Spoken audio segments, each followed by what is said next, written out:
Hello' বন্ধুসকল, আশা কৰোঁ সকলোৱে ভালে আছে।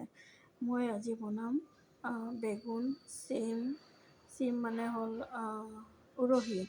উৰহি, আলু এইবিলাক দি পেলাই, আৰু লগতে আছে পুই শাক আৰু ৰঙালাও।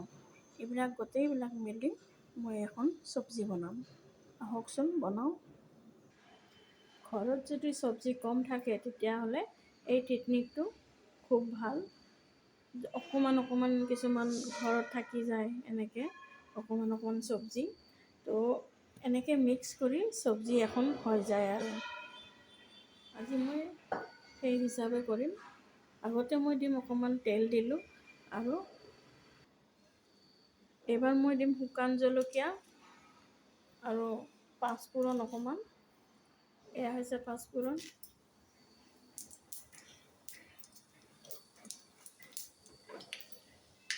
এনেকৈ শুকান জলকীয়াবিলাক দি দিলোঁ।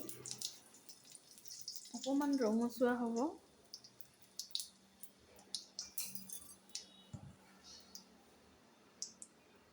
এইবাৰ মই গোটেই কাটি থোৱা চব্জিবিলাক দি দিম।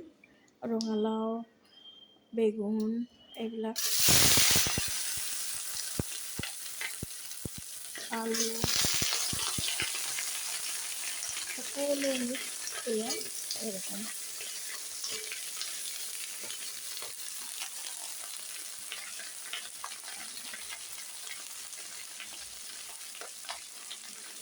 সকলোবোৰ মিক্স কৰি দিলোঁ। এনেকৈ দিয়াৰ পিছত সেনেকৈ লৰাই ল'ম অকণমান মিহল হ'বৰ কাৰণে। আৰু এইবাৰ মই অকণমান নিমখ দিম আৰু হালধি, এই দুটা বস্তু দিম। মই দিলোঁ নিমখ 1.5 চামুচ, হালধি অকণমান 1/2 চামুচ দিলোঁ। এয়া এইবাৰ ভালকৈ আকৌ মিলাম এনেকৈ। তাৰপিছত ঢাকনিখন দি থ'ম।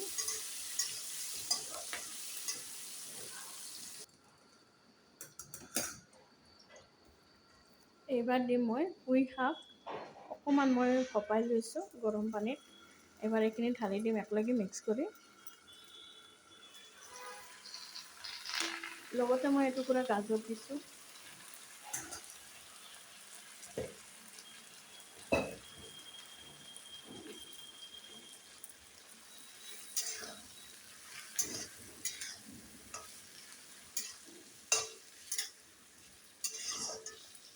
আকৌ অকণমান মই ঢাকনখন দি থৈ দিম ভালকৈ সিজিবৰ কাৰণে।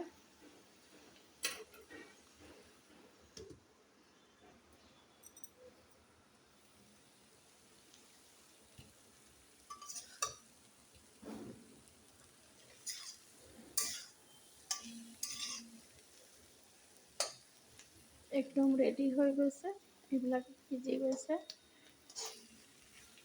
এইবাৰ মই গেছটো বন্ধ কৰি দিম।